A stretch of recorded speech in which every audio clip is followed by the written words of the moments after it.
Seguindo com os nossos assuntos por aqui, o ministro do Supremo, Alexandre de Moraes, registrou em seu voto que os participantes dos atos de 8 de janeiro começaram a avançar contra os prédios públicos depois de verem que os policiais militares do Distrito Federal teriam ficado parados de forma intencional.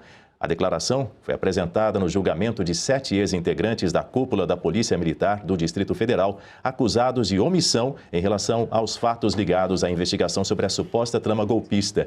No entendimento do ministro, os grupos que estavam em frente aos prédios da Suprema Corte e do Congresso Nacional teriam avançado depois de aproximadamente 10 minutos observando a falta de ação policial, o que, segundo o relator, teria incentivado a invasão.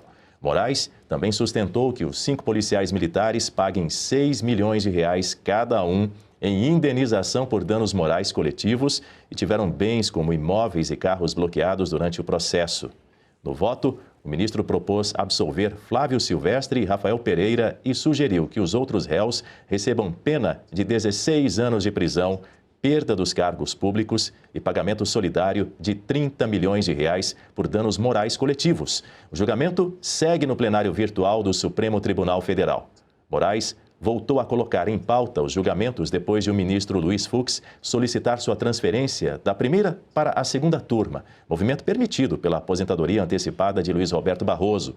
Fux era o único que votava de forma divergente nas ações ligadas à investigação sobre a suposta trama golpista e apontava possíveis falhas, como discussões sobre a competência do Supremo Tribunal Federal e alegações de cerceamento de defesa. Quero ouvir você, Silvio Navarro. Agora o placar vai ser sempre 4-0, porque os demais ministros ali parecem carimbadores de todas as decisões de Alexandre de Moraes, que conduziu as investigações. Aliás, ele atua como o agente acusatório, é o juiz, é o réu, a vítima, e nós cansamos de contar essa história aqui, repisamos esses pontos todos ao longo de mais de anos.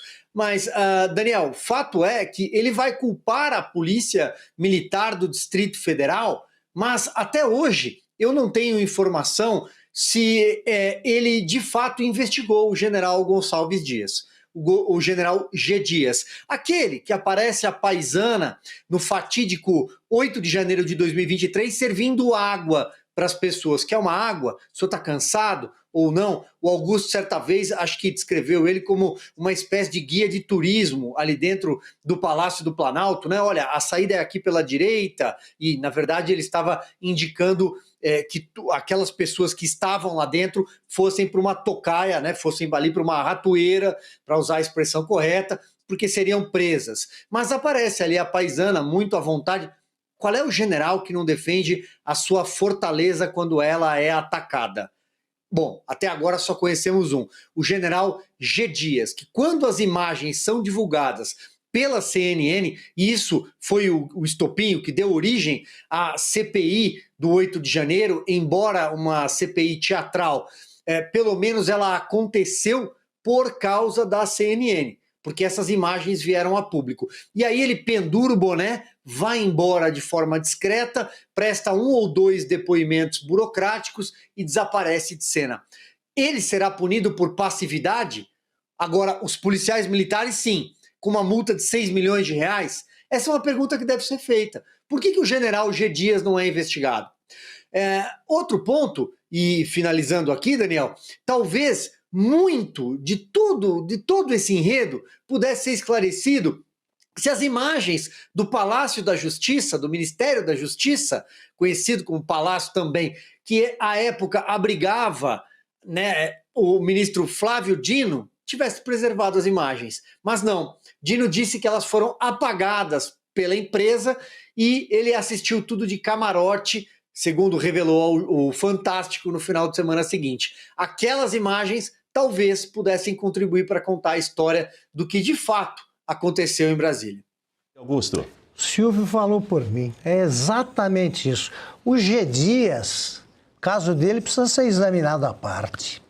Ele não bateu em retirada, nem entrou em combate. Ficou lá como guia turístico. Como é que pode? Eu nunca vi isso aí.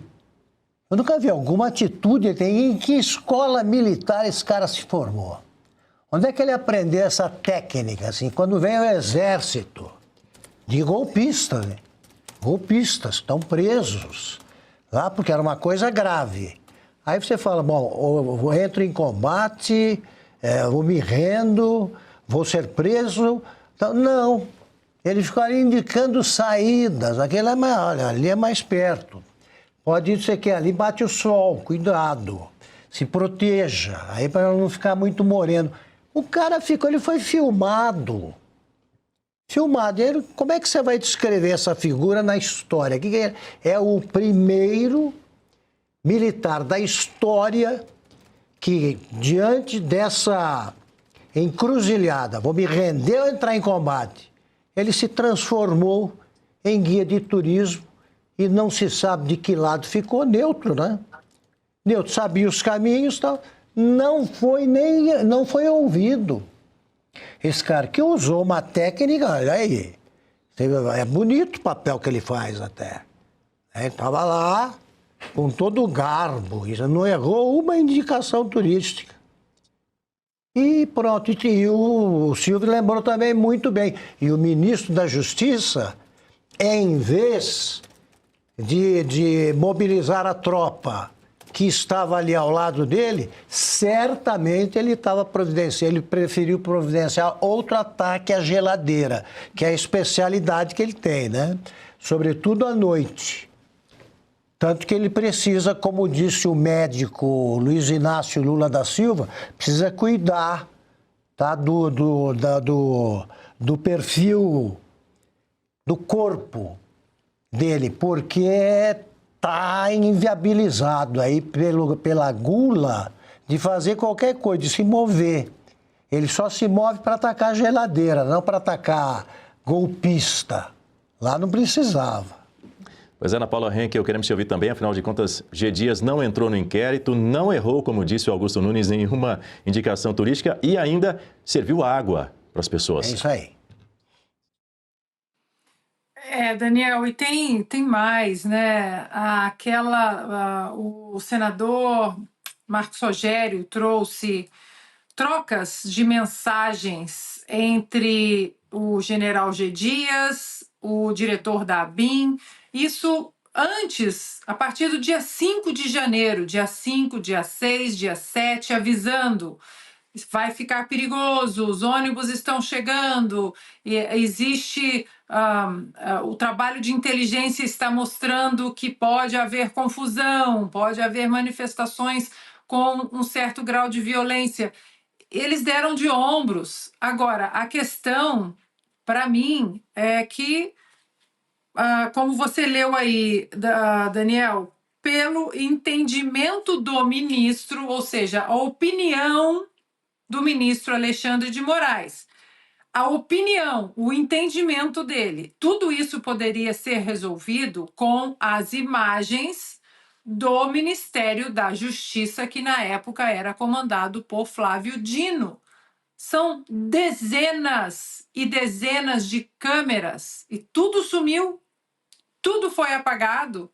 Então, agora o ministro que teve esse entendimento, ele poderia perguntar ao colega de primeira turma, o Flávio Dino, que era ministro da Justiça. Colega Flávio Dino, aqui agora na primeira turma, o senhor, que pena que as imagens foram perdidas, destruídas, apagadas, o que quer que seja, mas o que o senhor viu? Como o Silvio lembrou, né? Os relatos precisam ser colocados da mesma maneira num processo tão importante como esse, da queda absoluta da República, a matança de todo mundo, aquilo tudo que nós temos falado aqui, as imagens mostrariam tudo, tudo. E todas as câmeras, que coisa!